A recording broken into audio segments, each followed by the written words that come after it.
dignitaries on the dais, Mr. Podar, Professor Paneer Selvan, co-panelist Dr. Priya Vaidya, Dr. Ashwini Mokashi, other office bearers, Shri V.H. Deshpande, Srimati Aarti Apte, somebody whom I know for last at least 2-3 years, Sri Bhimsen Jerli, Sri Jakati, and others, members of the academic community, people in the thinking circle, ladies and gentlemen. ನನಗೆ ಕನ್ನಡ ಬರೋದಿಲ್ಲ. मला कानडी येत नाही आणि मराठी येतं, पण मराठीत बोलणं उचित होणार नाही. Therefore, I will speak majorly in English. But I am happy that the Academy of Comparative Philosophy has organized this kind of a conference, and they chose to invite me and thereby giving me an opportunity to reflect upon my understanding of Gurudev Ranade's worldview, his philosophy, and how even today it is extremely relevant. Remember, we are in the 140th birth year of Gurudev Ranade. So his work has been that old, if we have to get a sense of history. But as it happens, the work of philosophers like Gurudev Ranade, who show us the path, is never old, although it is ever aging. And therefore, to delve into his worldview, his thinking, his ideas, is definitely trying to understand how it has a kind of an eternal relevance.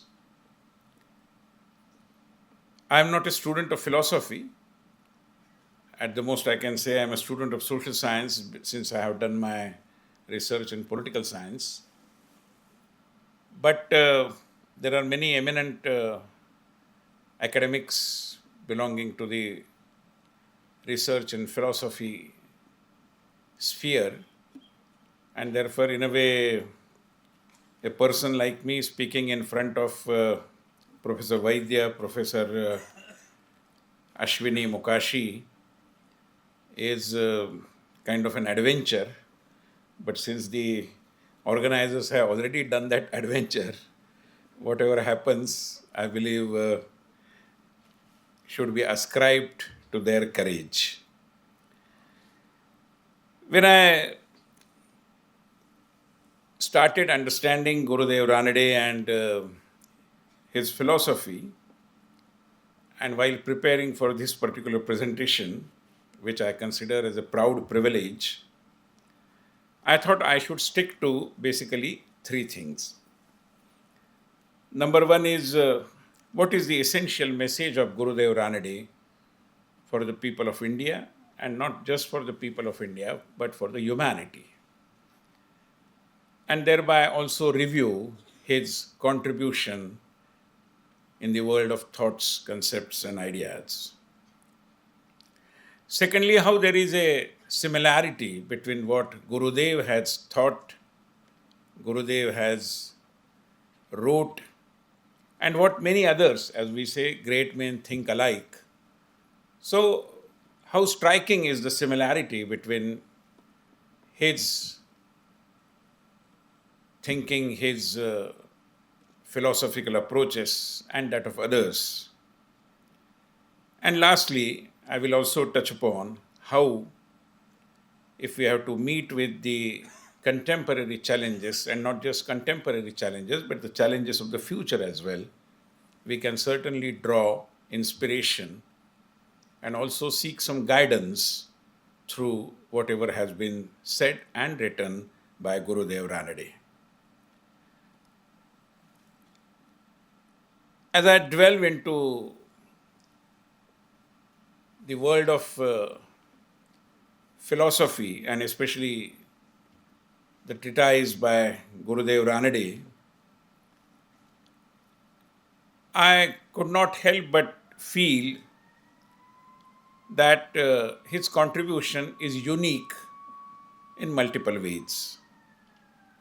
I mean, a person like Gurudev Ranade, coming from this part of Karnataka, although he had his education in Pune and other places as well, but he gathered such valuable insights into the philosophy of this land, I would say, that even a person like Sarvapalli Radhakrishnan thought it fit to consider him as something superior than even himself, which many people may not know. And therefore, the translation of Indic approach to philosophy, it's something which is uniquely special about Gurudev Ranade. In a way, he also tried to explain the millennia old Indian philosophy in modern medium. And I'm happy in a gathering of this kind, there are some students who are going to be the future leaders of this great country. Because as they say, the civilizational journey of countries like India is from the past through the present to the future.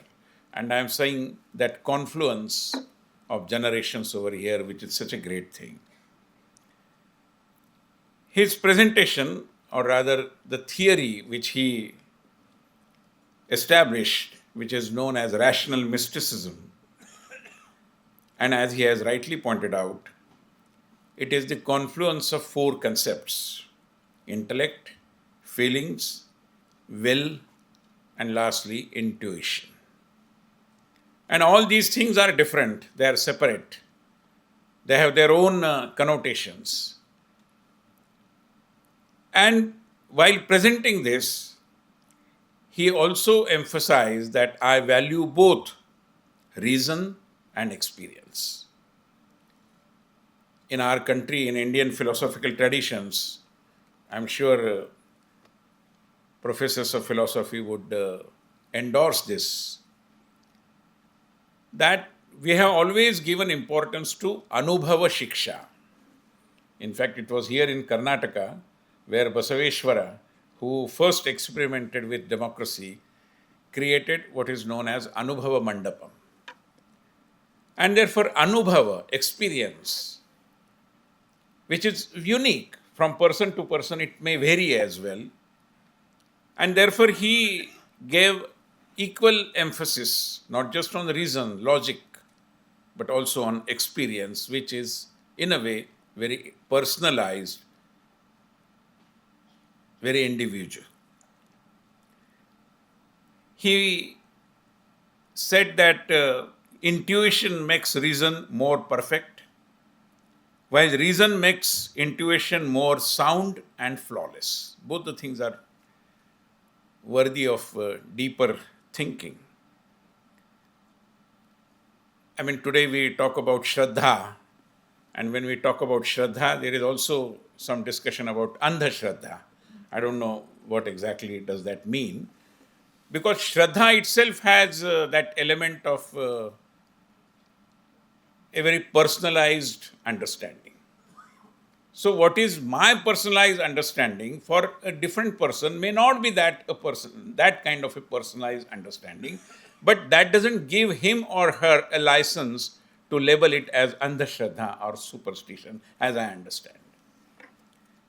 And therefore he tried to marry both the streams, critical reasoning and spiritual experience. What is another very unique thought contribution, in a way, coming from Gurudev Ranade, was his emphasis on making people realize that there is one God, there is one world, and there is one humanity. Especially in a situation like what we are experiencing today, where there are conflicts. And most of the conflicts, I believe, whether in up north between Ukraine and Russia, or there in the Middle East between Palestine and Israel, in a way, at certain level, they are about one-upmanship. Who is superior to the other? Who is superior? Who is inferior? And when we talk about one world, or rather one God, one world, one humanity, I believe the possibility of providing any room for these kinds of contrived conflicts is nipped in the bud. Because we tell that we are one humanity, and therefore there is no question as to who is superior and who is inferior. People have described that the mysticism which he advocated was not irrational, but in a way it was trans-rational. I came across this term for the first time.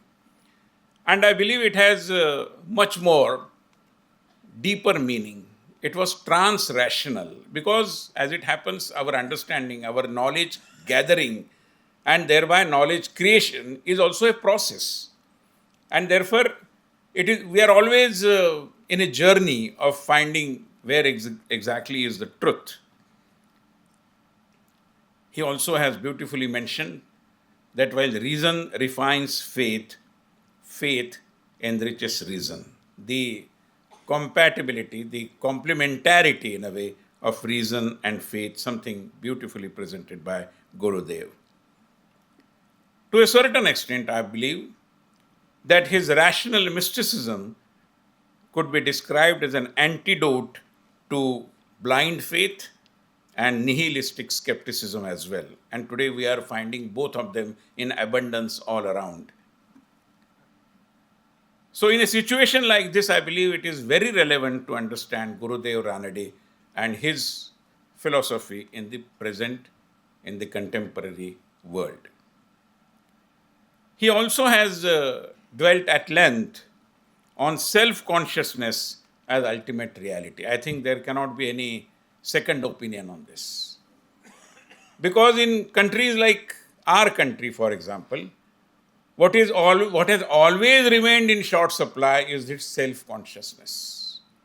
Had it been abundance for centuries together, perhaps we could have prevented invaders coming over here.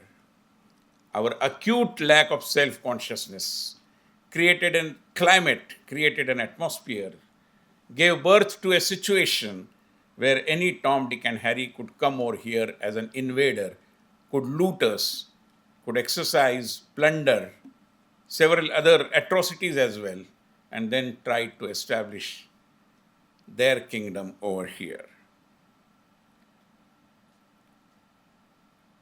In a way, this self-consciousness, to understand what Gurudev has put in different words also, is his firm belief, his shraddha on the fact that philosophy, the fact, or I would say the approach that philosophy must lead to God realization. I mean, self-realization in a way is parallel to realization of the ultimate truth, realization of the God. So these particular features of his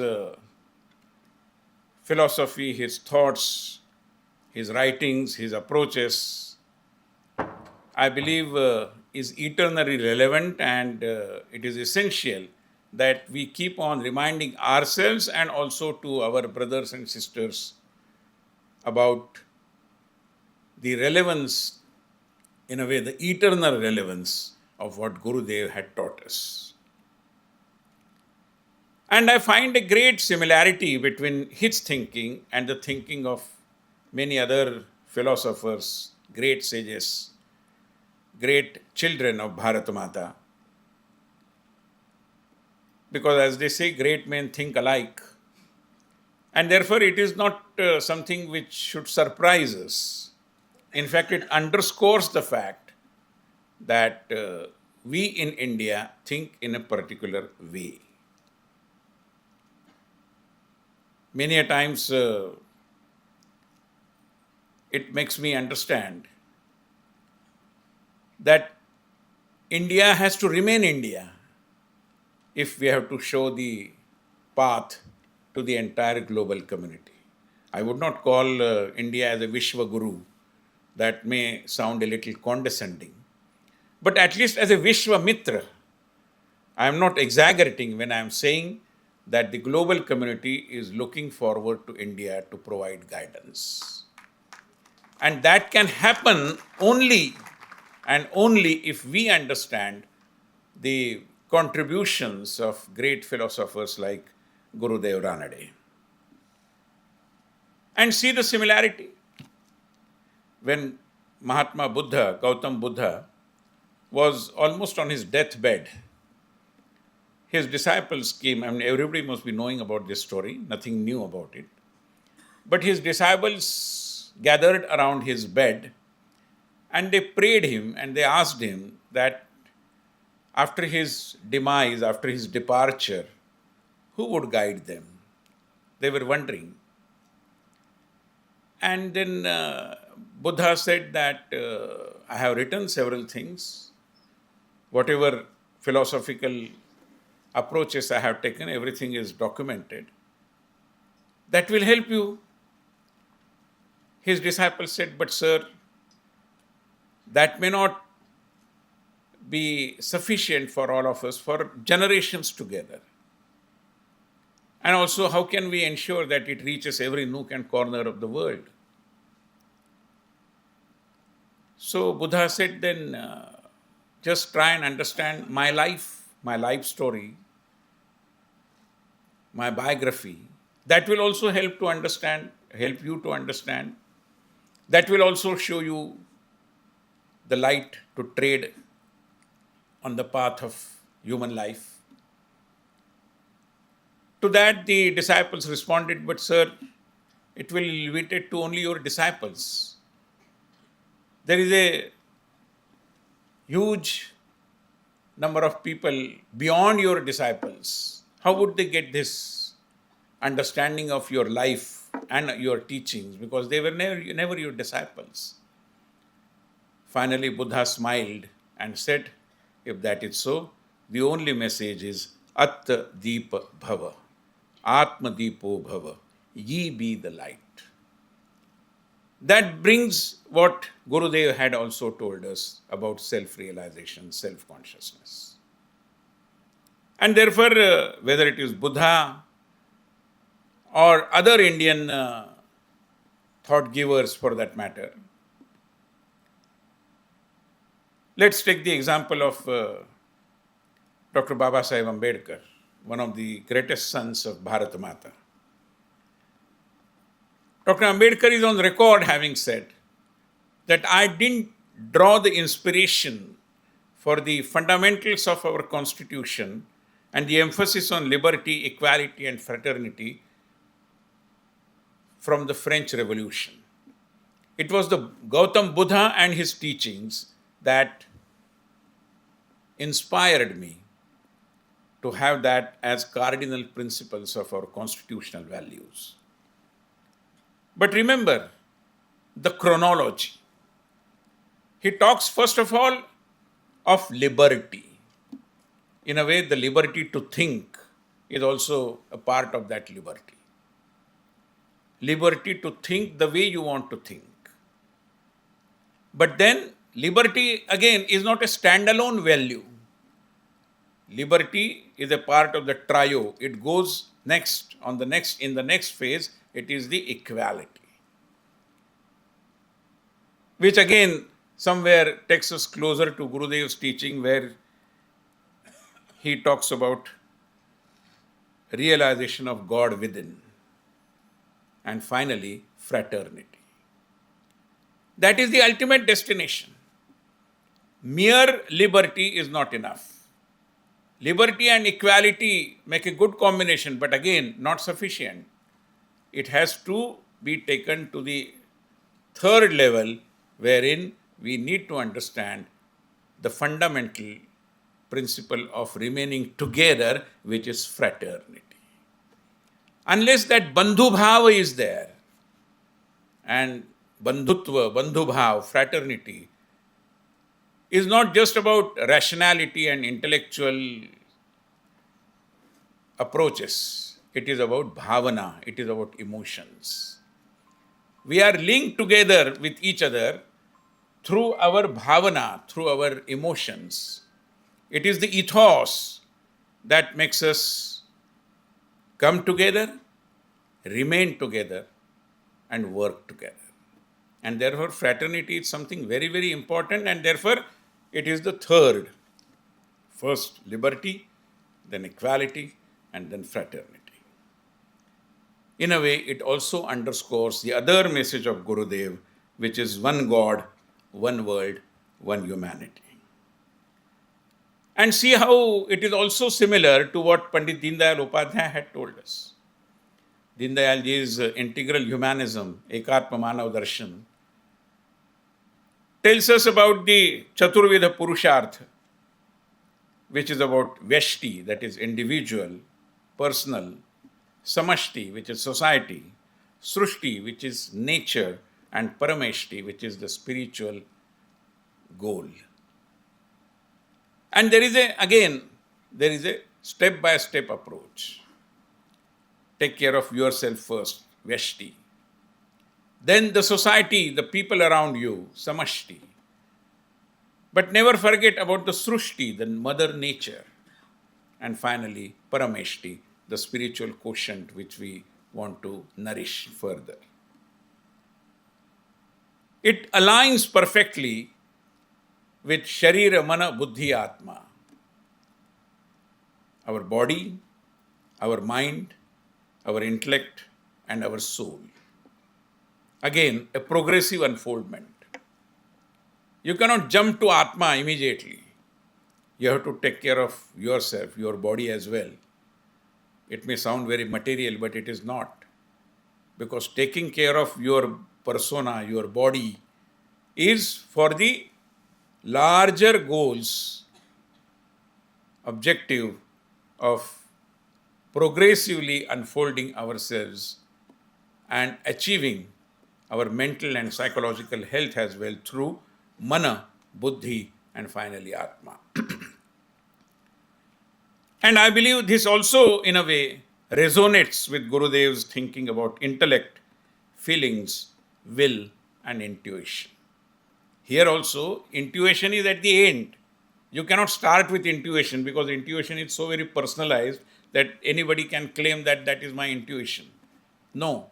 Unless and until you have that intellectual ability first, the thinking, your brain, then your feeling, your emotions, your bhavana, then your will. This is very important, your Ichha Shakti.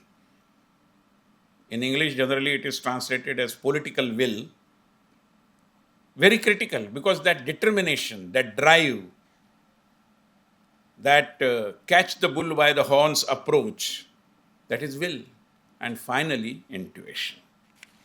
And therefore, what Gurudev, sitting here in this part of our country, thought about, presented, spoke, gave lectures, I believe it's something very parallel to many great men, many great philosophers, all the sons and daughters of this great Bharata Mata. Now, how do we associate ourselves in the light of several challenges that we are facing as a society, and not just here, but world over? The global community, I believe, as I understand as a student of social sciences, is in the grip of 5 different crises.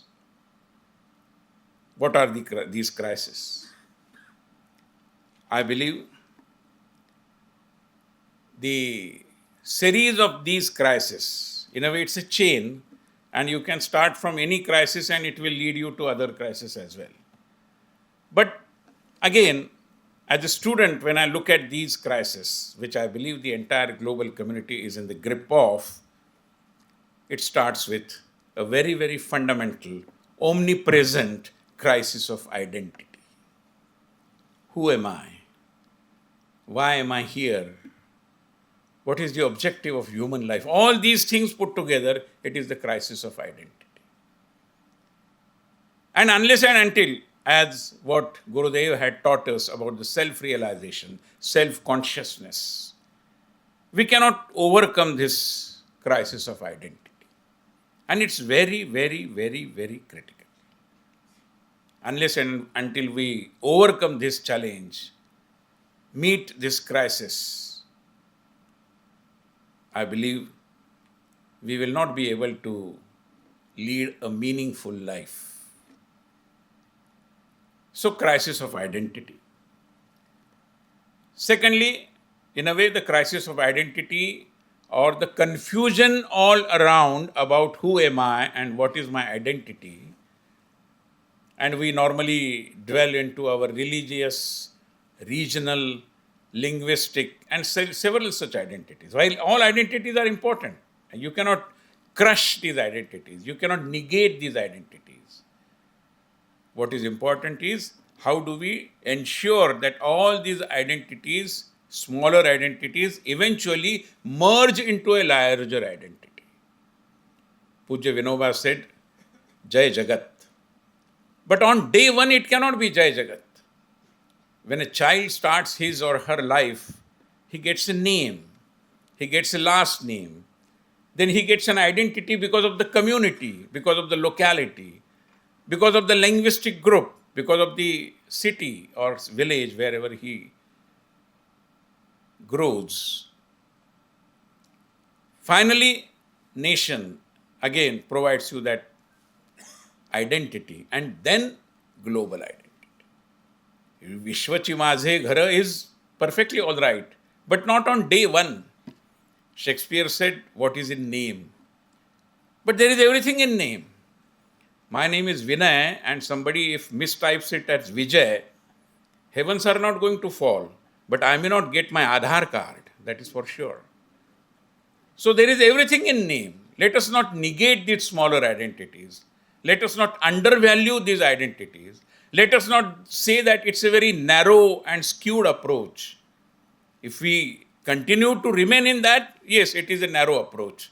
But eventually we have to grow, which is what is progressive unfoldment.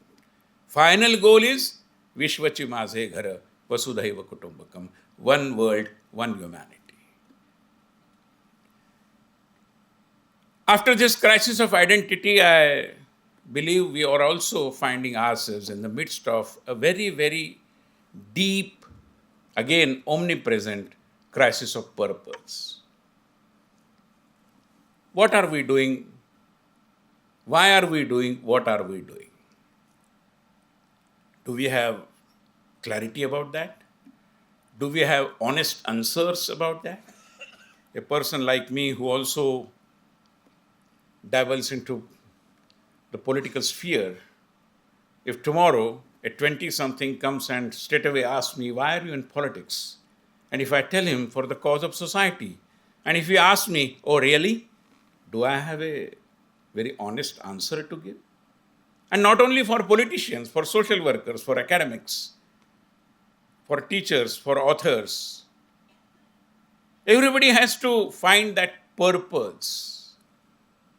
Purposelessness, I believe, is one of the severest challenge before all of us. And therefore, this crisis of purpose. Thirdly, again, emanating out of this crisis of purpose, as I understand, is the crisis of authenticity. Everything is appearing so very contrived, so very artificial, so very formal, so very temporary.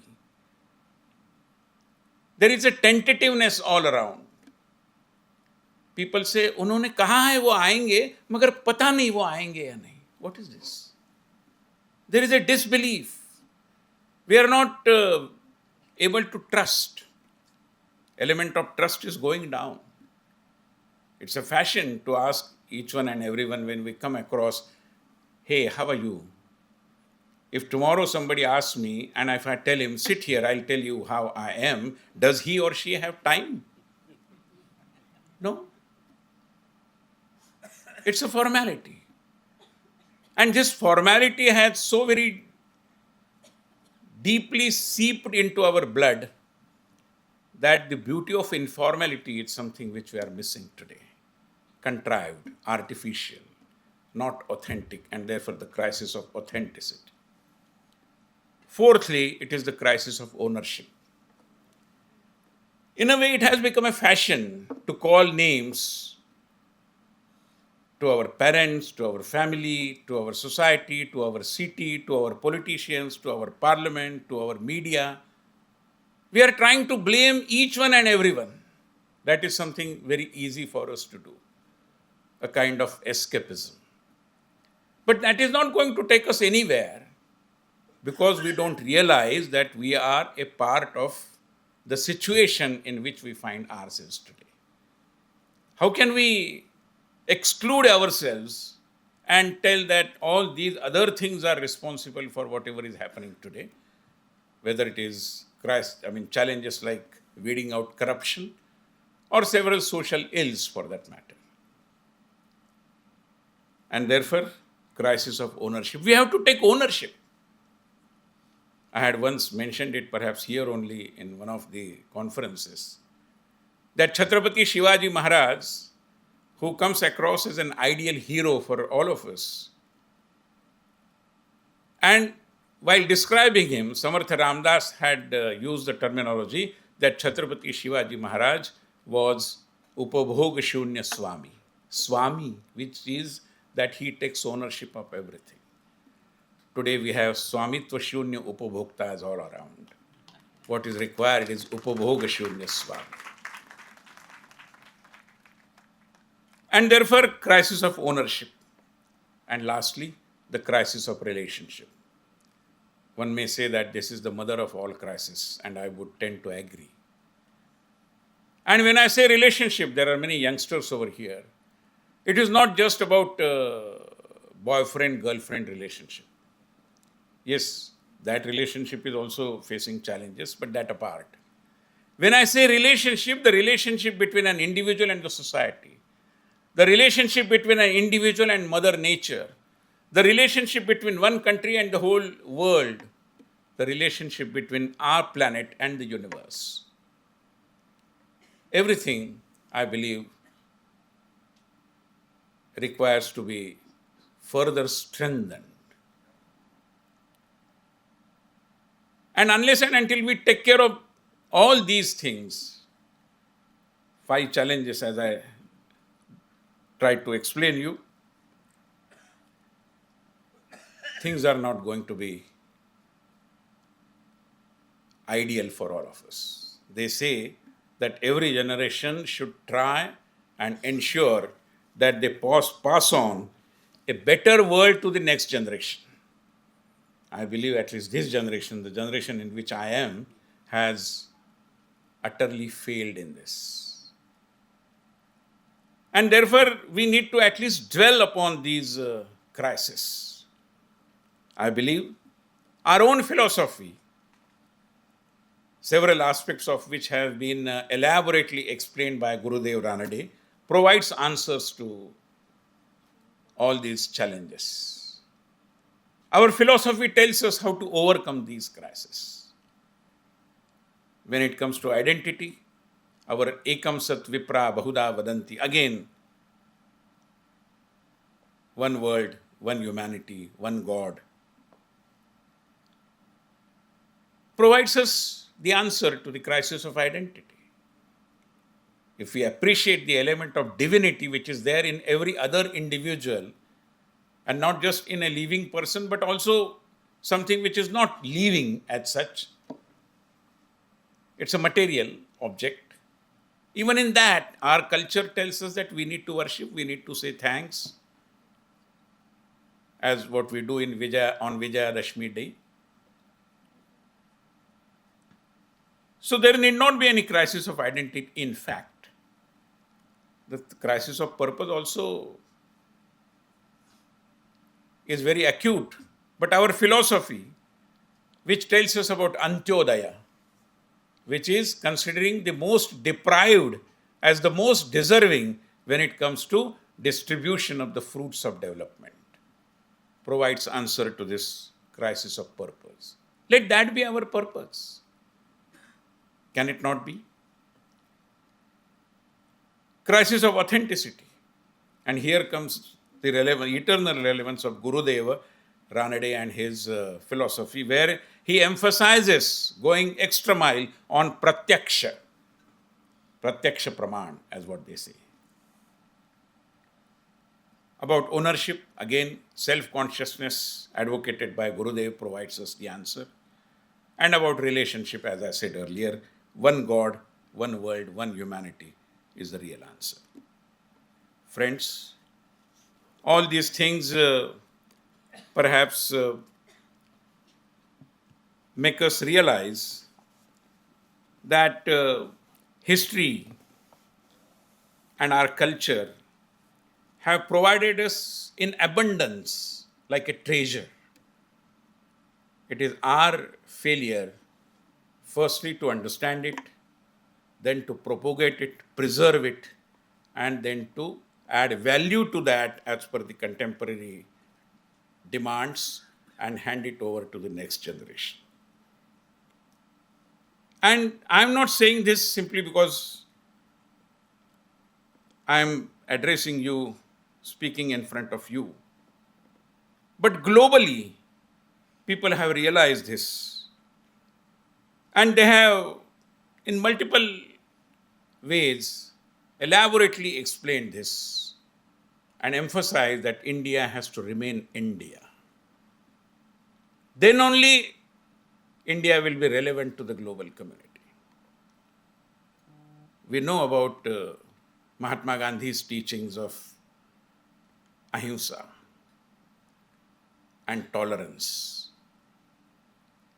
But I must hasten to add over here what Professor Karl Popper had in one of his treatises explained us about the eternal dilemma. Karl Popper had said that a society that extends unlimited tolerance to the intolerant will eventually be destroyed by them, thus destroying tolerance itself. So we need to be tolerant, no doubt. But can we endlessly and for ages together tolerate what is intolerant? Something food for our thought. People in the global world, especially in Europe, are talking about what they call as multiculturalism. And you know, the failure of multiculturalism, and I am not saying this, a very well-known critic of Islam, Ibn Waraq, has mentioned this, and I am quoting Ibn Waraq. He says, multiculturalism is based on some fundamental misconceptions. First, there is the erroneous and sentimental belief that all cultures deep down have the same values, or if these values are different, they are all equally worthy of respect. Multiculturalism, being the child of relativism, is incapable of criticizing cultures, of making cross-cultural judgments. The truth is that not all cultures have the same values, not all values are worthy of respect. Unquote. Let there be a realization of this fact. This doesn't mean that we have to confront each time and every time, certainly not. But we need to make others understand that there are limits to tolerance. I believe simply we saying ekam sat vipra bahuda vadanti is not enough. Every other spiritual stream also have to realize that ekam sat vipra bahuda vadanti. If our tolerance is to be recognized globally, every other worldview, every other belief system also requires to understand the virtue, the value of tolerance, the relevance of tolerance. But unfortunately, as we understand, globally, unfortunately, there is a shallow understanding of this fact. And which is why people are coming to India, giving us sermons, drawing their own inferences, and writing papers in their universities. And it's all very, very distorted. It's pervert. In one of the California university conferences, and this I am telling a story of some 25 years before, the subject of the conference was bride burning and son preference traditions in India. Can you imagine? This is how people are being told about India. And why is this happening?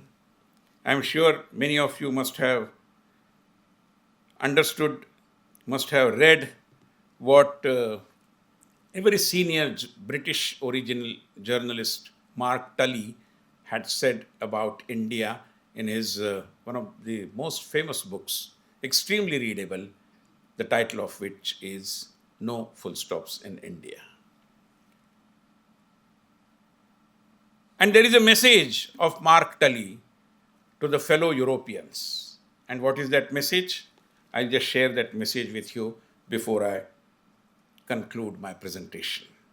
Mark Tully had said, "The characteristic genius of the Indian mind is not to shake the beliefs of the common man, but to lead them by stages to the understanding of the deeper philosophical meaning behind their beliefs.